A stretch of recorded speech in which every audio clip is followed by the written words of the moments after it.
Welcome to Fall Rise Give, a space where we invite you to dig into the real cause of your suffering, looking at opportunities for growth with a change in your beliefs, thoughts, and actions so you can be your true self and be inspired.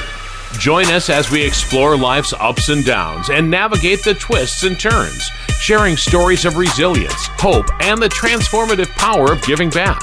Whether you're looking for a change, in recovery, or simply seeking inspiration, this podcast is your go-to for candid conversations, raw emotions, and a whole lot of heart. Tune in and discover how to fall, rise, and give back on life's extraordinary journey.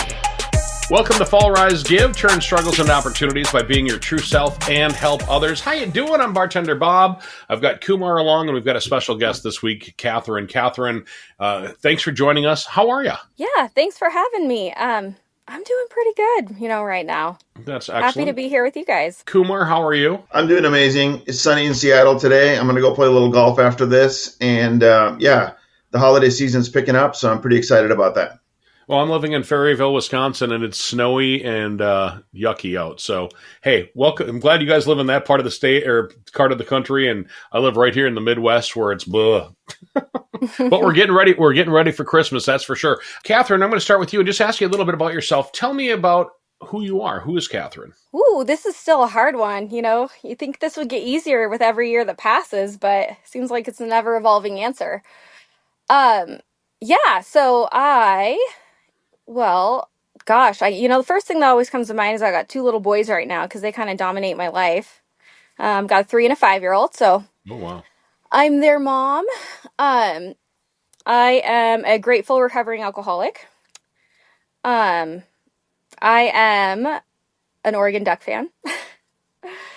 And, I'm a nurse. I love being a nurse, huge part of my identity. And I'm just kind of another person trying to figure out life. How is that the quest to figuring out life going for you? What is that? What is that children's movie? Like The Never Ending Story? Something like that.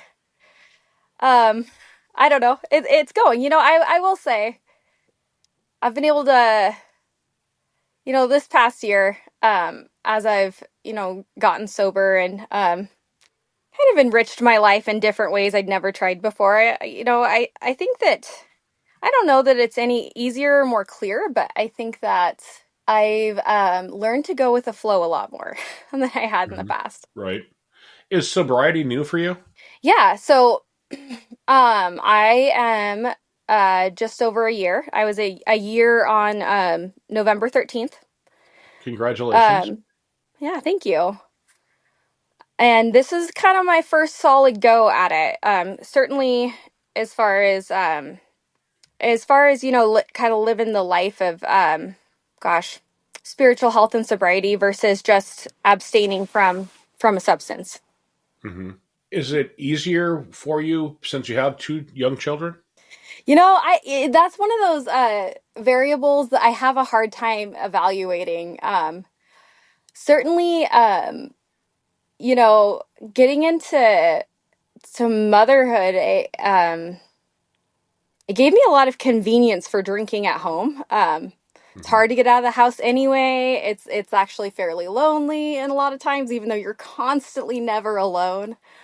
And for me, I felt like I got more patient with the substance. I know the net result wasn't positive with that, but it gave me I would say more of a timeline to evaluate my choices when I was using, and kind of like I certainly got sober for myself, but it was like a constant sounding board of what my actions meant, and what my behavior meant.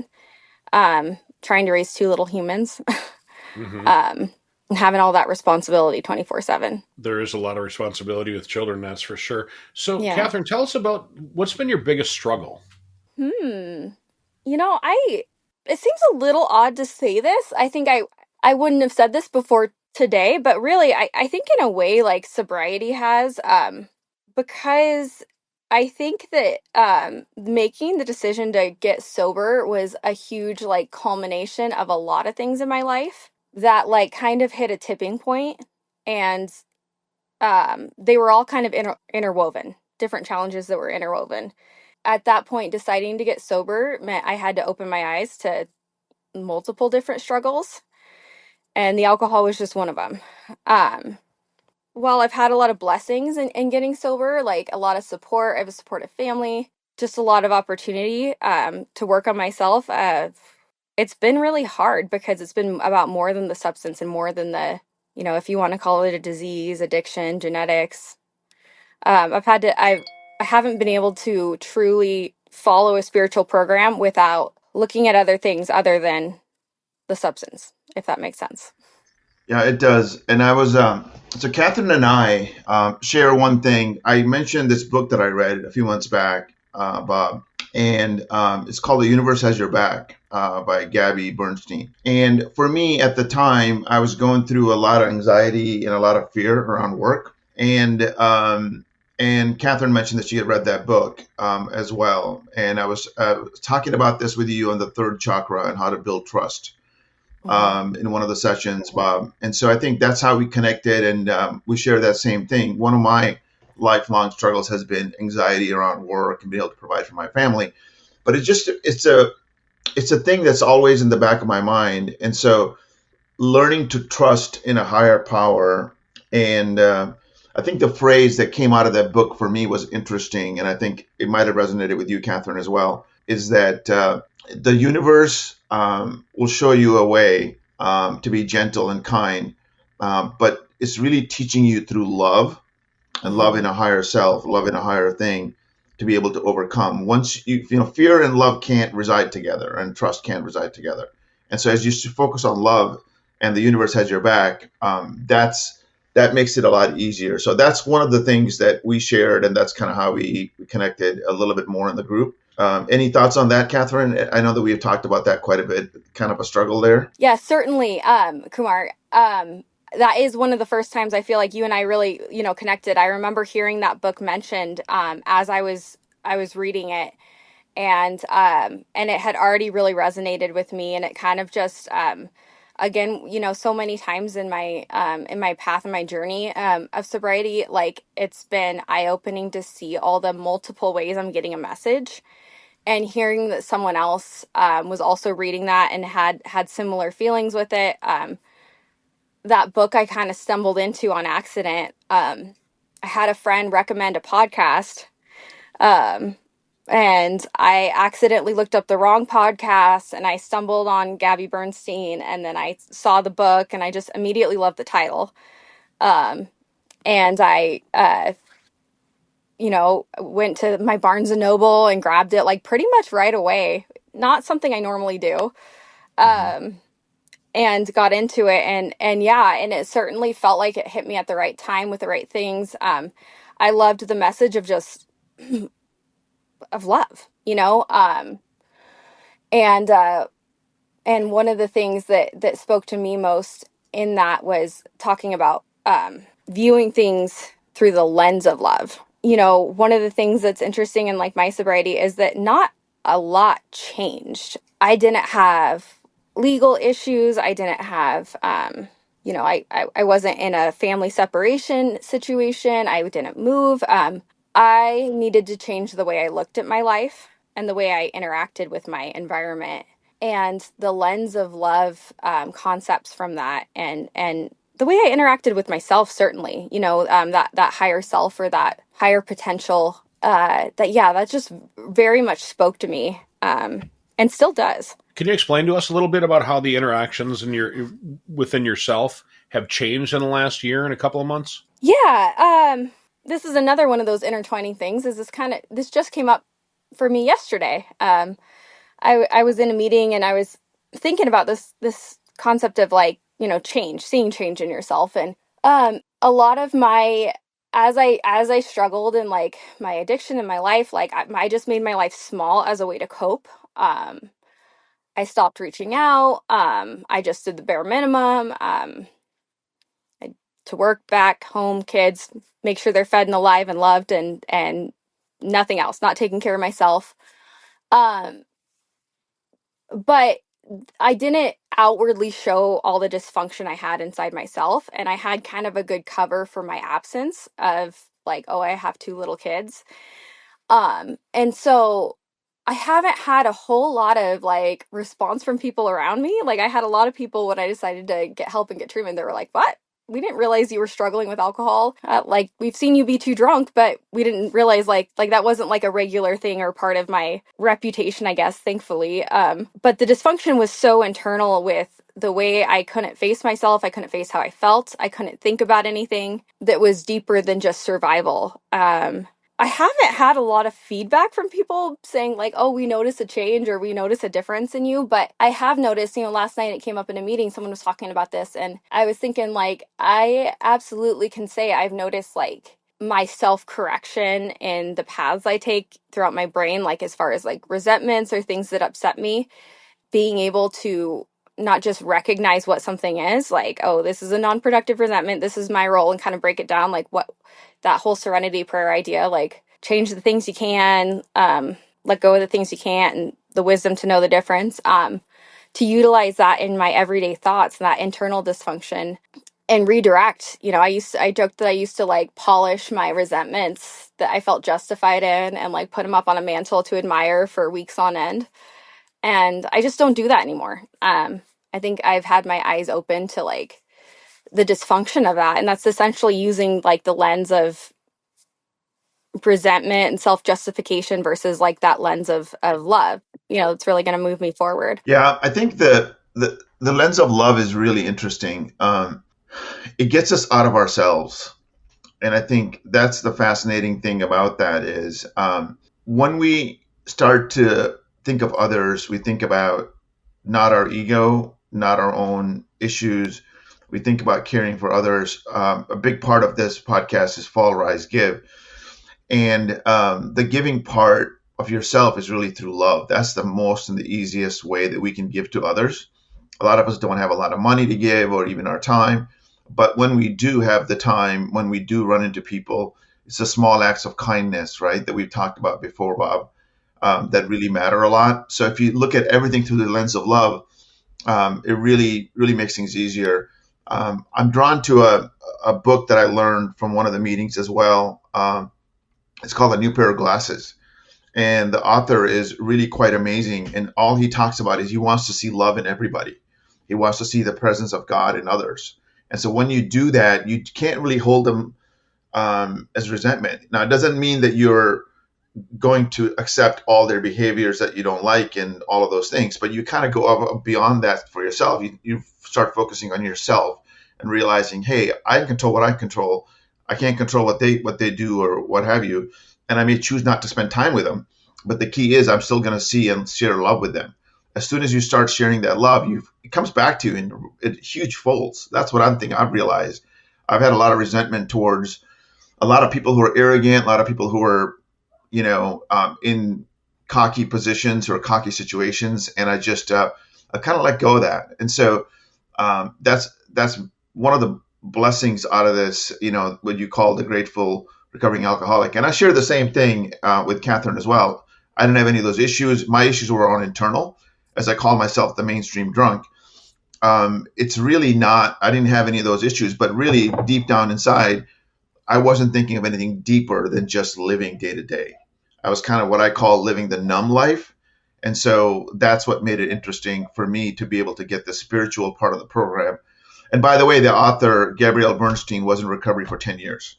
And so, Bob, I don't know if you knew that or not, but I just wanted to highlight that she actually got a lot of the tools out of the program. She also does a lot of yoga and meditation. And so she's much more beyond that. But just a great soul passing on the message of hope and love and gratefulness.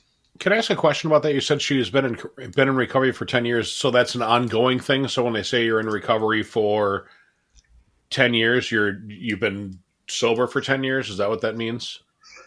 Yeah, that's what that means. That is exactly what that means. But in her case, I think she uses the word she was. I have kind of a love and an interesting perspective on the woman who's Gabby Bernstein. On external persona, she puts out this confidence. pretty blonde lady, kind of almost overly confident kind of a thing. So she has this thing. She has a great message, and I love the message and all of that good stuff.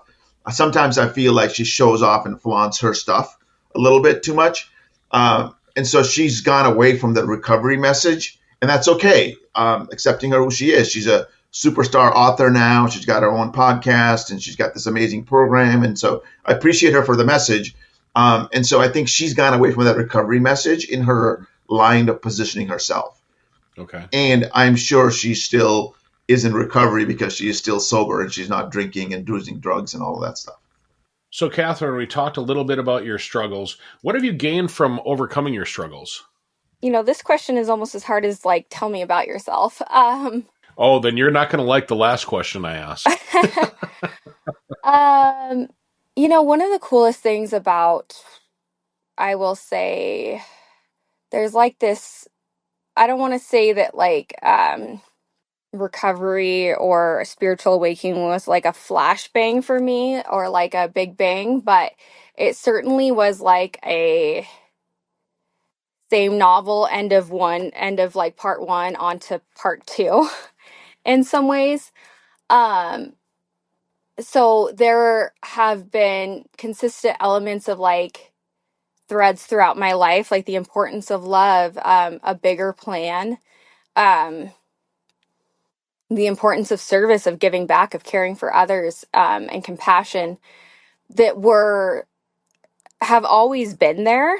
But as my world got smaller and smaller, and I kind of hit that end of part one, those were just barely flickering. And I feel like in this past year and those same things that have always been there, that I've always believed in, have like reignited in a way, if that makes sense. Like, the message of love, the interconnectedness, the higher level. I know, Kumar and I have shared a lot on like just collective consciousness, and like there is something bigger than our physical interactions, than our five senses that we're taught in school that we have. The energy we share, and the importance of like, I guess, respecting what I don't know in a situation, being part of a bigger plan. So that it's hard to like say that how valuable that is, but it really is so enriching, I guess is the word for my life. Life, same people for the most part in my life, but a much more enriched day-to-day meaning of everything. Okay. So I want to ask a question based on, you said chapter 1 and chapter 2, or part 1, part 2. Mm-hmm. Do you think your life would be a good movie? I don't know if it's interesting enough for that. I've certainly had things that have been like, I don't know about a movie. I guess we'll see what happens in part 2. That might be the selling point. That's a good answer, though. I mean, that just means that you're looking to the future and looking to to build things up to be better in the second half. The second part. Mm-hmm. Just reminds me of Carl Jung, the famous psychologist and spiritual advisor, philosopher, whatever you want to call him. He talks about the 2 stages of life: the first half and the second half, and there's usually a spiritual awakening in the middle there, and he talks about it in generations with people who are with families and stuff. And so sometimes people don't go through them together, so they struggle around those kind of lines. But as a whole, there is a second half. There's an awakening that happens, and people end up different stages of life going through that. And I think the spiritual awakening part of the recovery is pretty prominent in this program. And they talk about things like, a miracle will happen, or a bunch of miracles will happen. They call them God shots and things like that. Little things that could be big things as well. But it's an interesting way to look at it. But yeah, it really enriches life in small ways. Sometimes you end up going left, and you really wanted to go right, but you find out down the road that left was really the right path for you. And so, yeah, it's really, really an enriching experience now. Your senses, even the 5 senses, are heightened because of the the sixth sense, right? It's that spiritual part of it. It's quite hard to explain, Bob. But I think it's when people get on the spiritual path, they can't put a word on it. It's this ether, it's this higher power, it's this energy. Einstein talks a lot about it in vibrations, and so we've talked about it as that as well. Kathryn, when Kumar mentioned God shots, you had a smile on your face. What brought the smile to your face when he mentioned that? I think just yeah, I guess the truth of it all. Because yeah, I could think back to like what was what were God shots before that I didn't recognize as God shots, like collective consciousness and just like those things that later on that you understand the context of. um I years ago, Garth Brooks came through for a stadium tour and he stopped at Matthew 9 Arena, and I was like 9 months pregnant and it was summer and decided I'd always wanted to see him, so I went to like um huge stadium, hot beating sun, with some friends. And I coincidentally, I was sober for this because I was pregnant, even though I very much wasn't in my like part two or of my awakening. But there was this point towards the end where I don't know whether it's I want to say it's like 45,000 that it holds, but sometimes I thank God for unanswered prayers, and it was like the third chorus or whatever, and he just stops singing, the band stops playing, and the whole audience starts singing the whole chorus, and everyone's basically singing this like thank God for unanswered prayers. And it was like this just magical moment for me, that at that point I knew it was a big moment, but it was like now looking back I'm like, wow, like for when I was sober, but it was like 40,000 people singing the same thing. That's like, I think just a powerful message, like recognizing that we don't always know what we want and that sometimes there is something better to come out of it. Um, and then, yeah, just, it's almost comical sometimes when I see like how all the God shots that I didn't realize what they were, but that hit me at a perfect time to lead me to where I am now. That who knows where I would have been, but I don't think I would have been here in this moment with you guys if they hadn't happened. I love the Garth Brooks analogy. I really do. My dad always had a saying. He goes, "You don't know, and you don't know what you don't know." And when I was younger, I had no idea what he meant. And as I've gotten older, I realize that's brilliant because none of us know, and none of us don't know that we don't know. Mm-hmm. When somebody says the name Kathryn, what do you want them to think about? Well, I guess I'll talk myself into this answer because I don't really have an answer. But if I just kind of list off like attributes I strive to embrace, like, humility. And I can't say the word humility these days without hearing my sponsor's voice, like being right sized, not undersizing yourself and not being self-deprecating, but not pretending to be bigger than you are. And then hardworking has always been very important to me. It's a huge part of just being raised that way. And then kind, compassionate. I'm really fortunate to, even before part one, I think one of the saving graces throughout my life is, and I get kind of choked up even talking about it, but is just being a nurse is it embraces all of those things. I have a job where I can go be compassionate, hardworking, serve others, and I also get to make a living doing it. So that's helpful. So yeah, those kindness, compassion, hardworking, humble. I guess those are the top things that come to mind. I do want to probe in a little bit deeper. What do you fear the most, Kathryn? This is an interesting question because I'm supposed to be working on my fears list with my sponsor as part of a 12-step program. Um, and I feel very talented in the area of fears that I'm like, I can turn anything into a fear, any good thing into a fear. And that's something I'm very much working on. What I fear the most is, I think, being at fault for something. Maybe that's a perfectionist in me, but like, I feel like I can wrap my head around things that are out of my control. But I really struggle with watching something happen that I could have changed. And maybe that's a control thing that I'm continually working on letting go.